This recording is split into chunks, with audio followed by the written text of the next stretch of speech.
Art is long, life is short. Leonardo da Vinci once said, "A beautiful body perishes, but a work of art dies not." Welcome to Sapient Akademia. Today we will discuss one of the most profound and enduring poems of the Romantic era, Ozymandias, written by Shelley. This poem encapsulates the transient nature of power and the permanence of art. Almost all the Romantic poets believed in this idea. For example, John Keats says in Endymion, "A thing of beauty is a joy forever. Its loveliness increases. It will never pass into nothingness." And here is the text of the poem. "I met a traveler from an antique land who said, 'Two vast and trunkless legs of stone stand in the desert. Near them, on the sand half sunk, a shattered visage lies, whose frown and wrinkled lip and sneer of cold command tell that its sculpture will those passions red which yet survive, stamped on these lifeless things, the hand that mocked them, and the heart that fed. And on the pedestal these words appear, 'My name is Ozymandias, King of Kings. Look on my works, ye mighty and despair. Nothing besides remains. Round the decay of that colossal wreck, boundless and bare, the lone and level sands stretch far away.'"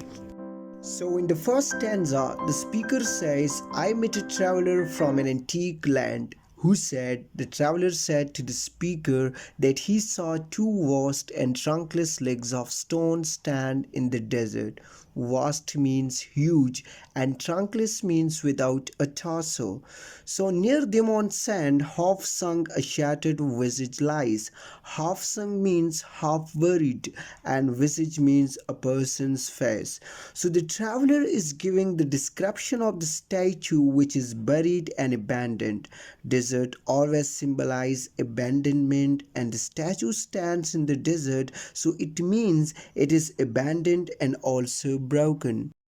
Further, the traveler comments on the statue's face expressions. He says, "Whose frown?" Frown means a serious, angry, or worried expression on a person's face. And wrinkle lip. Wrinkle means a line or small fold in your skin. He adds a sneer of cold command. This phrase, cold command, is really important to understand. Cold command means without emotions and not friendly. So it seems that the statue belonged to an absolute ruler because there is a frown and sneer of cold command. And all these expressions tell that its sculpture understood really well because they still survive, and it is stamped on those lifeless things. It highlights the enduring power of art. The stones are lifeless things, but the art makes it immortal. The statue is broken, but it still gives us detail about that absolute ruler. So we don't know yet to whom the statue belongs, but we come to know that the statue was of an absolute ruler because there are serious and angry expressions. In the next stanza, the traveler narrates the words he saw on the pedestal of the statue. He says, "On the pedestal those words appear, 'My name is Ozymandias, King of Kings. Look on my works, ye mighty and despair.'"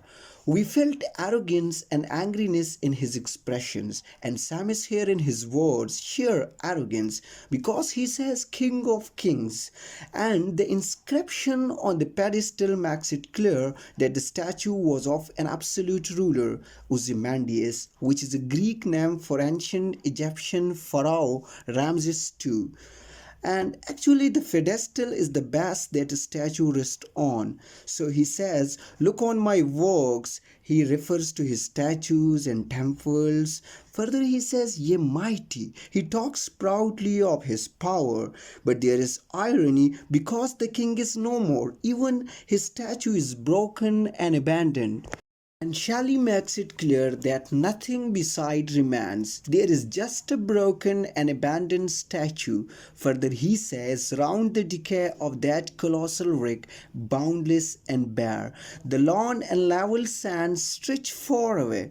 Colossal means extremely large, and boundless and bare negates the arrogant statement of Ozymandias that look on my works, ye mighty, and despair.